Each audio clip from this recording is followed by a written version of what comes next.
sana kami kay Kapitanang makahanap ng trabaho sa barangay hall. Udas, baka naman mamaya pagka tinulungan kita, bigyan pa sakit sa ulo siya ni Inang ko, ha? Grabe ka naman, hindi idol. Gusto lang naman namin magbagong buhay na, tsaka ayaw mo maging tambay kami habang buhay. Sige, tutulungan kita. Yun, idol, salamat. Paisa naman dyan. Usay na rin. Ulo-polo ka pa, ha? Anong paisa? Paisa? Isang pano, gusto mo? Lok, salamat, ha?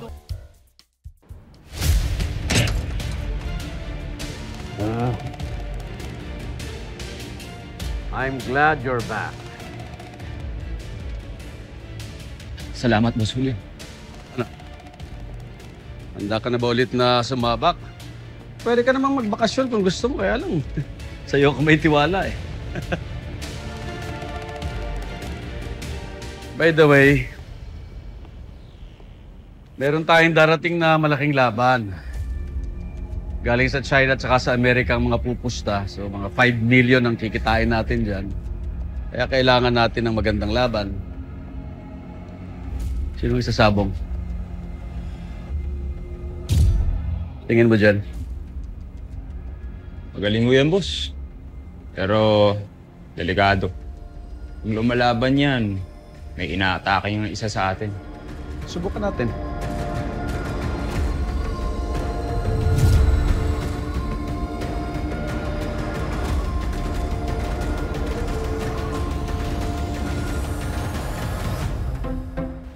Uy, tama na yan. Mababasag na yung salamin. Kakaano mo dyan. Sige, tigilan mo na yan. Kaya mo nga yung kapatid mo. Ikaw naman ayos na eh. Bakit? Ano ba meron sa'yo ngayon? Nanalamin ka. Tsaka ba't ganyan yung suot mo? Pupunta ako sa trabaho ko. Trabaho? Nag-iipon ako para sa college ko. Ayun. Yan ang gusto ko sa anak ko. Masipag na. Guwapo pa. Puta mo. Buti pa si mama, supportive. Buti pa si mama. Nagkatrabaho lang. Ginaganyan-kanya. Hindi mo kaya ako ginaganyan. Ang alin? Pero masipag ka rin naman. Masipag. Tsaka? Mabait. Mabait. Ang bait. Tsaka? Yun lang? Ano bang gusto mo sabihin ko? Na, sabihan mo rin daw si kuya na gwapo siya.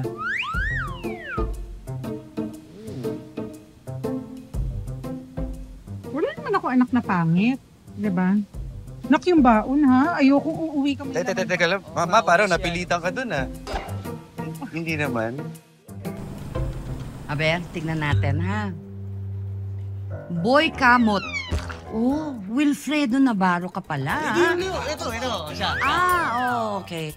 Motto, drink moderately. Sabi sa'yo eh. Bakit may motto? Sabi po nito lagyan. Udas ka talaga, tama ka eh. Oh, tama na. Oh, eto na kasunod. Oh. Eto. Ang bansa natin mahalin. Kung pwede, ako rin. Turun tatay ka yan. Ano ba yan? Bakit may ganun? Para sweet. Kapitana, ako rin. Yung sabi. Ako na magbabasa, Chang. Parang natatawa tol. Hindi. Hindi na sanay sa pogi yan. Bakit may ganito? May size ng paa. At saka bakit ang laki-laki ng picture mo? Para makilala niyo, maaninag niyo agad, Kapitana. Ba't kitang-kita natin? Kapitana, yung isa po sa akin na. Singkit. Yan po. Tanggap na po ba ako? Bakit wala kang suot? Ha? Nung hinaunang panahon pa po yan, Kapitana. Resume, walang suot na pang itaas. Malaki naman po yung katawan. Kayo ba talaga? Hindi pa ba kayo nakakagawa ng resume sa buong buhay ninyo? Yan yung di ba parang slam book yung nilalagay na minute to mention. Eh, paano ko kayo kukuning tanod? Kung mismong resume hindi kayo marunong gumawa. Eh, yaman na. Ako na magtuturo sa mga yan. Pagkatapos ko sa mga yan, hindi na resume ang tawag nila, kundi curriculum vitae. Ay, naintindihan ba ninyo yan? Hindi. Ay, huwag kayong tatawa kung hindi nyo naintindihan. Para kayong luka.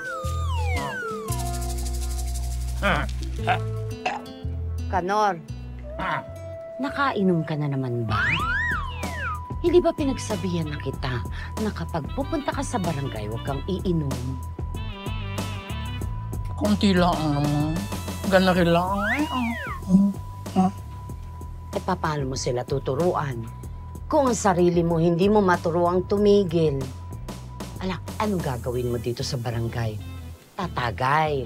Magtutong its. Ganun naman, ewan ko na sa'yo.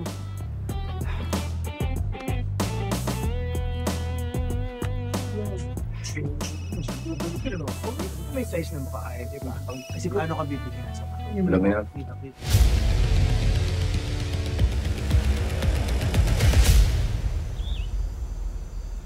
Salukuyan na namin inaalam kung nasan ang kota ng mga rebeldeng atubaw.